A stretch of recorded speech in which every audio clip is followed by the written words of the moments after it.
Hello. Hello, am I audible?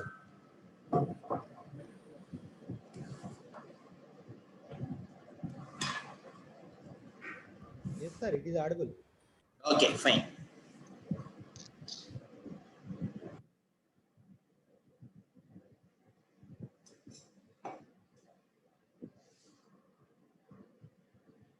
Okay.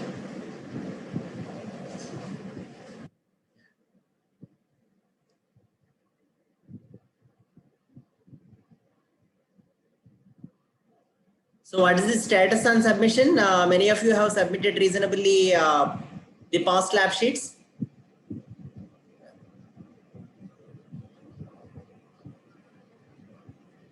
Sir, lab sheet 4 submitted only 5 members, sir. Lab sheet 4. 4. Okay. Lab sheet 5 only 2 members are submitted, sir. Okay, fine. Okay, so fine. So at least is there any some progress in submission in the last week for all? Yeah. Lab sheet 4 they were submitted, sir. Okay. Okay. So, Anyway, so I expect that I like you follow up every week. Okay, so and there is a penalty as we said after a while for these submissions. So let us yes. probably up to 2 weeks after the discussion. So for all the previous ones, probably one more week maximum by the next Monday. Okay, and then after that we will see in how to take them. Yeah. Okay. So is that fine? So in another week, I expect you submit the previous lab sheets. Okay, sir. Yeah. Okay. Oh, fine. Anyway, those who have difficulty, talk to me directly. Okay. So that at least I will be able to help or know the status. Okay. So let us start the discussion. Okay. Also, let us start the discussion on the current lab sheet.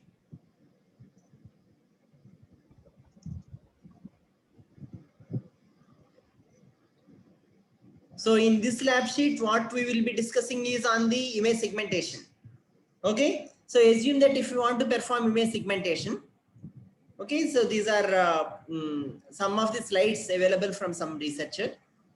Yeah, if you want to perform image segmentation.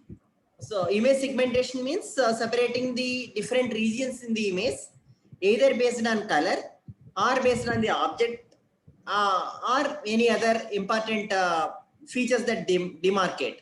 Usually what we want to separate is the objects. So for example, here car, house and trees, okay, and the background road are separated. So in some other cases, we may want to separate the land, water, buildings, and so on.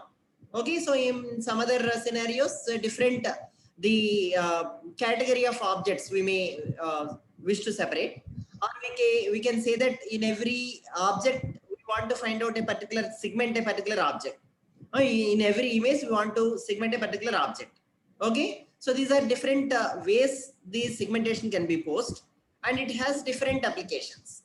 Okay, so we may want to use that for understanding the content in the image, or we may wish to use it for segmenting a particular object or identifying a particular object or recognizing a particular object, or it may be used for several other applications. So like compression or tracking and so on. Fine. So some of you can tell any of the methods that we know so far to apply or to find the segmentation in the image. So if you want to perform this image segmentation, do you have any ideas based on the knowledge you know?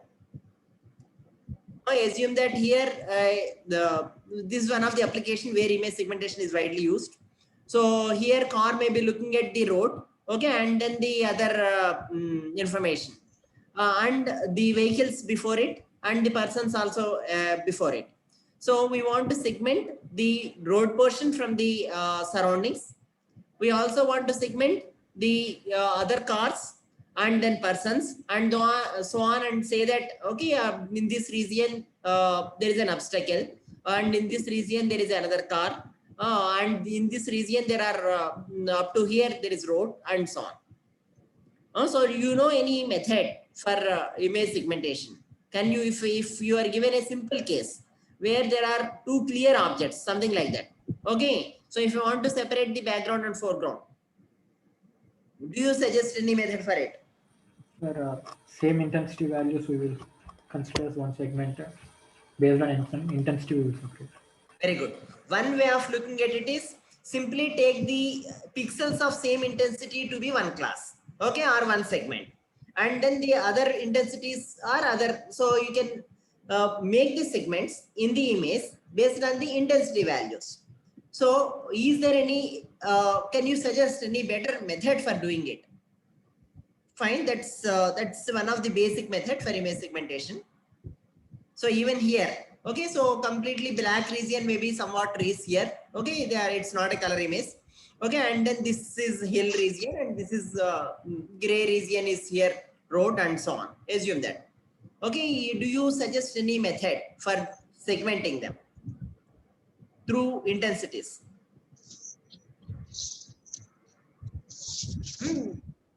Any suggestions on how can we say?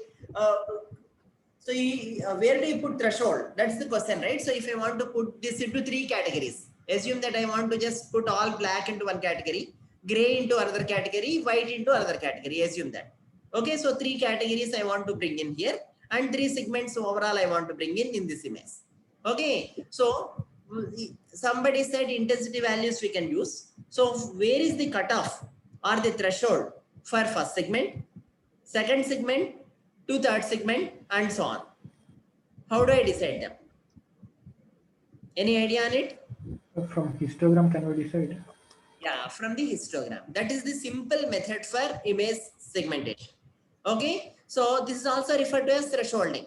So if you want to separate the foreground from the background, what we do usually is thresholding, right? Even if you want to do binarization in documents and separate the text or foreground text from the background, what we do is thresholding only. So, but thresholding, how do you find the threshold? Okay, if you want to apply thresholding, okay, histogram gives a nice clue on that. So how does it give? If you just take the image histogram, here you can see that there is most of the intensities are the pixels are here, but there are some pixels here. So majority of the pixels, if you want to separate from others, this is one threshold. Okay, and within this, okay, if you want to bring in, there may be two objects because of two different intensity regions. Then if you want to separate them, this is the another threshold. Okay, from the histogram, you can know roughly where to, up to what intensity you consider for cluster 1, and up to what intensity you should consider for cluster 2, and so on. Is this fine or not? And here what they have done is they have separated into three segments. One is this side, this is reasonably, I think, gray, and this is high intensity, that is another object here, and here is it's a like little lesser intensities. This is another cluster. Okay, so they have made into three different clusters or three different segments. Fine. So all the pixels are grouped to three different groups. If we consider in terms of machine learning, then it is three different clusters or three different groups. If we consider in image processing, it is three different segments. Is that fine or not? So histogram is a very good clue. In fact, the thresholding methods are guided by histograms. Okay, so if you want to find out a better threshold, okay, for a given, for binarization of an image, what people do is look at the histogram, model the histogram with two Gaussians, for example, here. Okay, all foreground pixels has one Gaussian distribution, background pixels has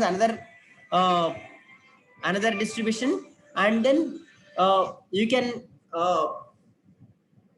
put a decision boundary between the two clusters or the two class distributions, okay, of these likelihoods, which are represented by both normal densities. Fine. So that's how people design to put a decision boundary. Is this fine or not? Okay, so this is the method that I have just said. Okay, so if you have a nice image wherein you have a, say where the foreground is much different than the background, simply you can, the histogram looks like this, referred to as bimodal histogram. And then you can put at the, say if this is modeled with a Gaussian, this is modeled with a Gaussian, this is the rational modeling of the two Gaussian likelihoods. This foreground intensities are the density of foreground intensities, distribution of foreground intensities, this one, and this is the distribution of background intensities, and between them you can put a decision boundary to separate them. This threshold is referred to as Artso threshold. Okay, so there is a method called Artso threshold that people use in MATLAB, and probably proposed by Artso, scientist Artso, and that does this operation. They model the histogram as two Gaussians and put the decision boundary as the threshold. Okay, see if there are some objects where we have information not in just two different regions, like two segments or two clusters. So if unless we cluster them into 4 clusters, we will not be able to clearly see the objects. In that case, the histogram here also roughly reflects it. Okay, so initially what may happen is the histogram overall, if you see one, the measure one side may, like one of the object region may go to one side, another object region may be here, and if you again subdivide each of these histograms, then you will be able to put the other decision boundary. So what it are other clusters you can find. So this is a these are known as divisive clustering algorithms. What we do there is we initially assume that the whole image is one cluster or one group. We want to bring 2 groups from it. How do we separate 2 groups? Just take the histogram, wherever is the intersection between 2 Gaussians or 2 reasonably peaks. Okay, the valley is the one where we have the threshold. And then you have the half region. This need not be spatially separating region. Please note that. Okay, the half region may be something like this. Okay, another half may be surrounding region, or one half may be this part and this part. Okay, so it's not spatially separating region, but you can divide the whole image into 2 parts. And then if you take the histogram of again both of them, if they look more unimodal in the sense that only one peak, then you need not do anything. So all may likely to belongs to single object.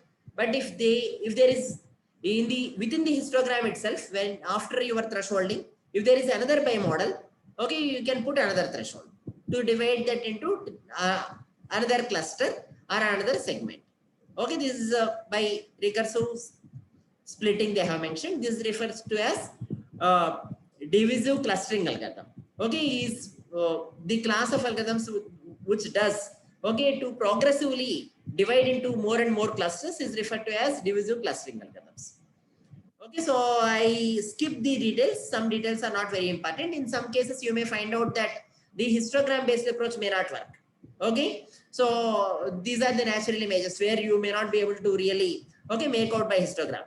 In this case, if you want to put the decision boundary, okay, shape based information may be helpful. So in that case, again, you need to go for HOZ and clustering on the HOZ or something like that. So not directly clustering on HOZ, but you should make use of HOZ and the spatial information, because spatial neighborhood is not considered in histogram. Okay, so that's the main drawback of the histogram. So some of the cases, spatial neighborhood is very important. Okay, so there are elegant methods for doing segmentation, considering the spatial information. Okay, K-means clustering also has the ability to perform clustering or segmentation, and also incorporate the spatial information. So that's the other method that we discuss or we do in this lab sheet. So as I said, histograms don't account for the spatial information or neighborhood, and they all the time you can't even separate. So one easy way of improving the global histogram or global thresholding is that you can find out the histogram for each local region and make local thresholds. The difference is that previously the whole thing is considered as single image, and then you found out a single histogram, and then you are trying to put a decision boundary to a single histogram. That may result something like this. okay, which you have seen here because of the intensity variations. Whereas if you consider local thresholds, each region now I will consider as a different region, and in that region I may find histogram. I can apply the threshold only to that small histogram, okay, local histogram. That is referred to as local thresholding. That works reasonably well for binarizing the objects. This is also a segmentation, okay, but segmentation in some sense, okay, through more like foreground and background class or white and black class or binarizing, okay, mainly used for binarizing the color like grayscale images. So you can see now this is the direct thresholding and this is the local thresholding. Local thresholding through local histograms. Okay, so each sub-region is considered as a region. For that you find out a histogram and then threshold them to separate into foreground and background. Okay, so in each of the region threshold may be different. Here threshold may be different. Okay, here threshold may be low and here threshold may be high. Okay.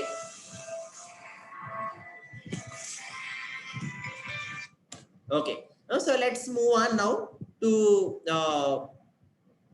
different other methods. The other methods are you can use the color images. I will skip these details. Color images, if anyway have RGB channels, you better making better use of RGB channels also thresholding can be done. Especially the cases where you have like red blood cells, white blood cells, kind of information, where the domain knowledge also helps us to use the color information for segmentation. Color-based segmentation is good.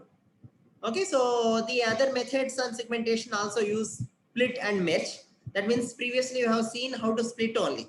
But if the regions are very small and you can't you can't merge them in sense that you can't split into small regions of that sort, you can merge them as well. Okay, so people use the mean and variance values, statistical parameters of the small subregions also to split and merge. If the region is very small, okay, and then the statistical say mean value of this is close to mean value of this, it can be merged with this, or mean value of this is close to this, we can merge with this, and the variance of this is smaller, then you can merge. Mean values are closer, variances are smaller, okay, across the whole thing, then you can merge. So there are some such methods, statistical, using the statistical parameters. So the other important and elegant method people use for clustering or the segmentation as well, in image segmentation as well, is K-means clustering. What this K-means clustering says is, so this is one of the very celebrated method in machine learning, and this anyway I will discuss even in the class, the machine learning for image processing class classes. But the elegance of this is it is very simple and it's intuitive and widely used, and thus widely used. The method what it does is, it's, see, if you want to bring it into two clusters, that is foreground and background. So assume that I have, instead of image pixels, I have some features measured. For some particular samples, I want to put these samples into two categories. Okay, so this is, both problems are similar. Separating the image into foreground and background, or if I have measured features of fishes or whatever, okay, two features I have measured, and based on the measured features, I want to put into two categories. Okay, both are roughly similar. Here, what we want to do is we find out the features, say length and width or whatever, for the assume that even for fishes or whatever, and then what we want to do is based on these features measured, I want to put them into two categories. It is not classification problem, but it is a unsupervised classification problem. Okay, we don't have the labels. We can't say that, okay, I have measured for 100 fishes of sea bass, 100 fishes of Solomon, kind of information is not there with us. We just want, we just measured features, and if you spatially show the features, they will separate, the samples get separated, as you can see in this plot here. Okay, so you can see that actually the features here, okay, for say assume that if these are lengths and widths for fishes, these are all low and these are all high, both length and width. So these may be one category, this may be another category. Fine. So it's something like this. So now what I want to do is I want to put a decision boundary without even having the labels. That is possible because you can easily see that demarcation from the feature values that I have measured. So how do we group them? Okay, so not necessarily in 2 dimensions. Even if I measure hundreds of dimensions of features, how do I group them into 2 categories or more categories, 5 or 10 or more categories? Okay, that is being like suggested by K-means clustering algorithm. What this K-means clustering algorithm is, see, I will bring in different aspects. First, initially, if you want to bring into 2 clusters, take 2 mean vectors. These mean vectors can be randomly selected. See, in fact, if these 2 are samples you want to select as mean vectors, you select these 2 as 2 mean vectors. Then what we do, for this mean vector, find out all the samples in this, which are closer to this mean vector. Say, assume that all these samples are closer to this mean vector. And then associate all these samples to class 1. To this mean vector, all these samples are closer. So associate all these samples to class 2. Then this is cluster 1, this is cluster 2. Now, see, initially I started with 2 mean vectors. Then what I did, I clustered into 2 clusters. Now, in these new clusters, I will find out a new mean vector. The new mean vector may be this one, and say new mean vector may be this one. Then what I will do, based on this new mean vectors I have, again I keep clustering. All this comes into this cluster, including this. Okay, all this may come into this cluster. Okay, then I have now 2 new clusters formed. For whole this cluster, again I will find a mean vector. This may be here. For this whole I will find out a new mean that may be here. Now new means have been formed. So with the new means, again cluster. Okay, with the new clusters, again find means. You iterate this process till, okay, you don't get any change in the mean vectors that you find and the cluster samples that you cluster. Okay, that is referred to as K-means clustering. You can see here, initially these 3 are initial means. Okay, you put all this into this category. Okay, now whichever you are putting into this category, because these samples are closer to this mean. Okay, again this here. So now you see after the convergence, okay, the means doesn't change and you stop it. You consider it as convergence. Is this process clear? Is the process of K-means clustering clear? Sir, when we will stop it, sir? Whenever the position of means doesn't change, mu t minus 1 or mu l minus 1 minus mu l is close to 0. Okay. So this is another demonstration. Here you can see that these are they are showing the decision boundaries. Okay, decision boundary keeps shifting based on new mean and the clusters it gives. Okay, so initially we have all samples with no labels, so no color, all are same color. Okay, roughly, even though they have started with somewhere. Here you can see that all are same color initially. Once you assign to red, that means mean 1, they will become cluster 1. Similarly, green, mean 2, cluster 2. Blue, mean 3, cluster 3. Okay, like that it happens. Even here like this. Okay, this is referred to as K-means algorithm. It is an iterative algorithm. Okay, so you can see here the process of K-means is initialize the means. C means also people call are K-means. Okay, this can be in 2 dimensions or even 100 dimensions. Just the mean vectors of K clusters. These can be, as I said, random. You can randomly initialize them, or you can initialize them from the samples of the mean, like the given data samples. 1, 2, 3 can be clusters. Can be 3 means of the 3 clusters, or 1, okay, 2, and then 3. You can pick the means like that, so that actually they are quite distinct and far away, and then the cluster forming, etc., will be easier. So there are different means how you pick the initial means. These are referred to as initial means. Once you find out the initial means, find out the distance of all K samples or N samples with each of the means. Whichever mean the sample xk is closer to assigned to that mean and that cluster. Okay, and then we using new clusters now. Okay, new all xk having closer to ui are assigned to that cluster, ith cluster. You find out the new means. Okay, new means, how do you find? If you want to find out a new mean for a given cluster, how do I find? There are n1 samples in that cluster. I want to find out a new mean. How do I find? Simply Average, take average. That's all. Sum divided by number of samples. Right, average of those n1 value, n1 feature vectors. Okay, and then find mu means Lth iteration. Okay, and then you repeat till mu L minus 1. Okay, mu L minus 1 is less than an epsilon. Fine. So this is referred to as K-means clustering.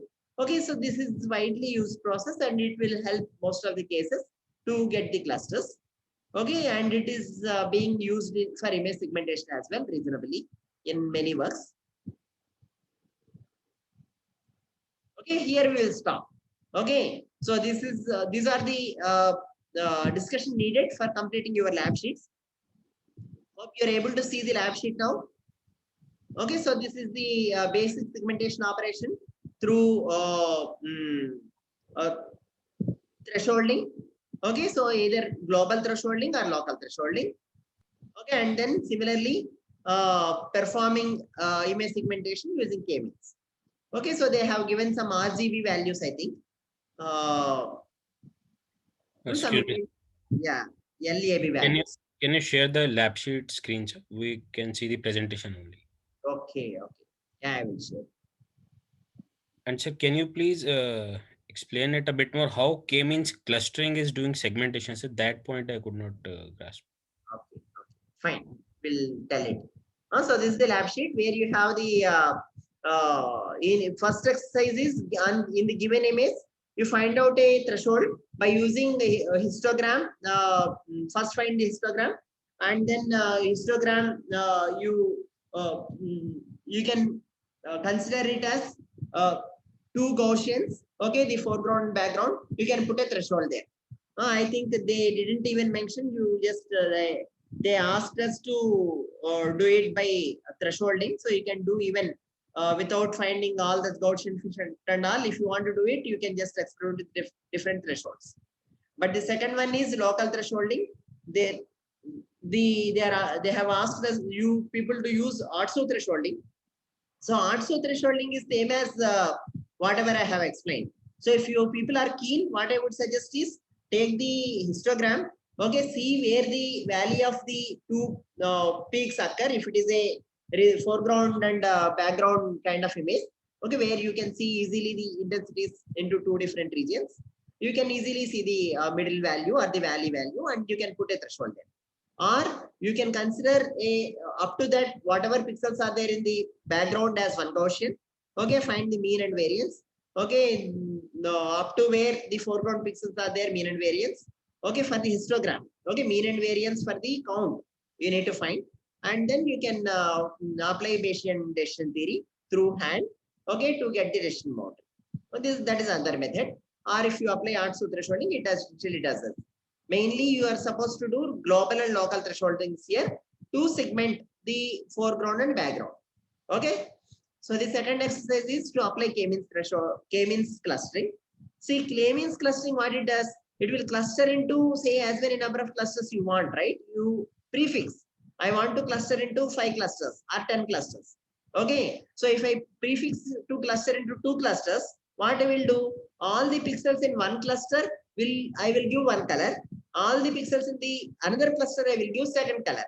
So it means that it is separated into 2 regions, right? So that itself is thresholding. So if you want 3 clusters, all the first cluster will be given red, for example. Second cluster green. Okay, third cluster I will give another color. Okay, yellow. So then there will be 3 clusters. That's how the clustering is done through, or the segmentation is done to K-means clustering. So clustering can be applied either the feature vectors as the intensity values itself at a given and spatial locations. So if I have actually XY, okay, spatial location and RGB, 5-dimensional feature vector I have at each pixel, or XY LAB, okay, 5-dimensional feature vector I have at each pixel. On that I can apply K-means clustering. Is this clear, Pradeep? How do we apply clustering? So basically, we are working on intensity values only and making clusters of the different pixels, whatever we have in the image. Correct. The features if you want to cluster here based on the intensity values, okay, and the spatial locations, what I will take, my features will be intensity I, X, comma, Y, and X, comma, Y. So 3 features are X, Y, and I, X, comma, Y. These are the three features at a given pixel. So how many pixels are there? 100 plus 100 pixels are there. So I have actually data samples for me is 10 power 4. At each data sample, the feature vector is x, y, and ix comma y. 3-dimensional feature vector. On those feature vectors, okay, of 10,000 samples, okay, I will just apply K-means clustering in the sense that I randomly pick 2 pixels, one from here, probably. Okay, consider them as initial means. The mean is also 3-dimensional. Okay, and then find out the distance with mu1 and mu2 with all the pixels and assign the whole 10,000 pixels into, okay, foreground samples and background samples. 2 clusters I will get. So that's what they have done here. Okay, so then what I will do, I will further divide into another 2 clusters and so on. Or I can directly pick up 4 clusters and then try to divide it into 4 clusters. You got the point? Yes. Yes, sir. Here we find Euclidean distance, right, sir? From Right, mean right. to the samples. Yes. Yeah, it's fine. It's correct. So what about others? Can, like, are there any other questions? Yeah, if you have any questions, please ask. Okay, can we conclude here? If you have no questions? Okay. Yeah, okay. So I request you people to pursue, okay, and TS to spend some more time, you know, with you to make you understand. Suman, probably you can coordinate. Okay. Thank Yeah, you. sure. I will. So tomorrow, ADSP exam at 3 o'clock, lab exam. Okay. So are you fine with that? Yes, sir. Okay. So let us have lab exam for 1.5 hours, and then I will try to see like if I'm around, I will take the Viva for each of you for a few minutes just to know what you have understood and what you have done. So you can explain during that time what you can share what you have done, and I will ask a couple of questions on it. Okay, and then that will be the lab exam for tomorrow, and subsequently we will have Viva.